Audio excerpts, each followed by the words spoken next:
আল্লাহ রাব্বুল আলামিন বলছেন, হাবিব, এই পৃথিবীর জমিনে আমি যত মাখলুকাত সৃষ্টি করেছি সবাই আমার তাসবিহ পাঠ করে, সবাই আমার গোলামি করে, আমার কদমে সেজদা দেয়।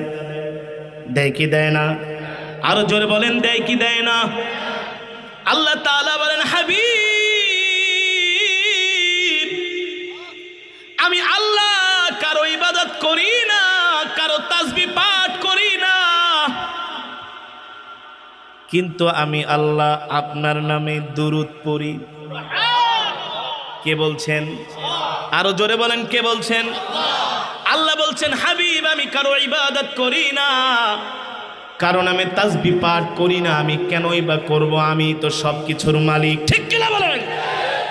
আল্লাহ রাব্বুল আলামিন বলছেন, হাবিব, আমি কিন্তু আপনার নামে দুরূদ পড়ি, শুধু আমি পড়ি